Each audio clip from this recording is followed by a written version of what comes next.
თის კურორტების, არა მარტო გუდაურის, ყველა სვანეთშიც, ბაკურიანშიც და გოდერძიზეც მომავალი არის, რომ გადავიდეს ეს კურორტები ან მე ერთ რაღაცა მენეჯმენტის ფრთის ქვეშ, ან კიდე გახდეს მუნიციპალური კურორტი, ანუ ადგილი სადაც დიახ, ოღონდ შეიქმნას თვითონ ადგილზე, გუდაურში, იმიტომ რომ ჩვენი ბიუჯეტი, გუდაურის ბიუჯეტი მიდის ბაკურიანის დასაფინანსებლად, გოდერძის დასაფინანსებლად.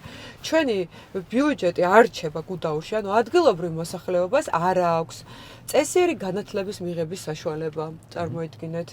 არ აქვს ნორმალური პირობები, თუნდაც ბიზნესის განვითარების საშუალება ადგილობრივ მოსახლეობას არ აქვს. ეს თანხები გუდაურში არ რჩება. ადგილობრივი მოსახლეობა ვერ ვითარდება და აქედან გამომდინარე რჩება რა? დიდი კომპანიები, სახელმწიფო და დანარჩენი გავს ავღანისტანს, წარმოიდგინეთ, დანგრეული, მინგრეული, არა ნასწავლი, ნამეცადინები განვითარებული, ანუ ადგილობრივი მოსახლეობა. ამიტომ უნდა დარჩეს ეს თანხა გუდაურში და თვითონ გუდაურმა მართოს თავისი ბიუჯეტი. მე მგონია ეს არის ჩვენი განვითარების პერსპექტივა. თვითყოფადი შეუძლია იყოს რეგიონს მისია ტურისტული თუნდაც დატვირთვიდან გამომდინარე, იმდენ სიმდიდრეს შექმნის, რომ მერე თავად განვითარდეს ამ ყველაფერში.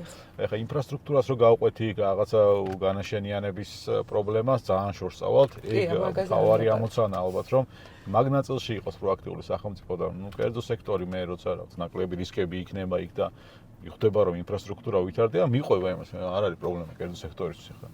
განვითარების პრობლემა და რაღაცა იდეების პრობლემა, როგორც წესი არ გვაქვს ხოლმე საქართველოში ბიზნესს მithumetes.